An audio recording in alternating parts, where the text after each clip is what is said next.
নেত্রকোনার আটপাড়ার রাস্তার অভাবে বিপাকে কৃষকরা।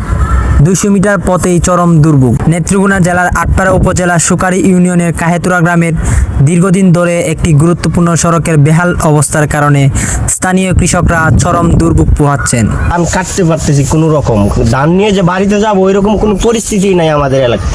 যে রাস্তা ছিল ওই রাস্তা কিছু মানুষের দখল নিয়ে নিছে, খাইতে কেউ ক্ষেত বানায় নিছে, কেউ পুকুর বানায় নিছে। প্রায় 200 মিটার দীর্ঘ এই রাস্তাটি চলাচলের অযোগ্য হয়ে পড়েছে, ফলে কৃষিপণ্য পরিবহনে বড় ধরনের বাধার সৃষ্টি হচ্ছে। স্থানীয় সূত্রে জানা যায়, রাস্তায় এই অংশটি কাঁচা এবং দীর্ঘ ধরনের সংস্কার না হওয়ায় বর্ষা মৌসুমে কাদা পানিতে ভরে যায়। এতে করে ধান, সবজি ও অন্যান্য কৃষিপণ্য বাজারে নিয়ে যেতে কৃষকদের ভোগান্তি বেড়ে যায়। কদিন ধরে রাস্তাটা লাগে খুব কষ্ট করতেছি। রাস্তার ধান তো আমরা নিতে পারতেছি না, এরপরে রাস্তায় তার দহলে নিতে মালিকানা দহলে। অনেক সময় বাধ্য হয়ে অতিরিক্ত খরচ করে বিকল্প পথে পণ্য পরিবহন করতে হয়, যা তাদের আর্থিক ক্ষতির কারণ হয়ে দাঁড়িয়েছে।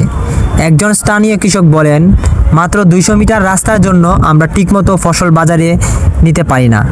বর্ষার সময় তো একেবারে চলাচল বন্ধ হয়ে যায়। এলাকাবাসীর অভিযোগ, বহুবার সংশ্লিষ্ট কর্তৃপক্ষকে বিষয়টি জানানো হয়েছে, এখনও পর্যন্ত কার্যকর কোনো পদক্ষেপ নেওয়া হয়নি। তারা দ্রুত এই রাস্তাটি পাকা বা সংস্কারের দাবি জানাচ্ছেন।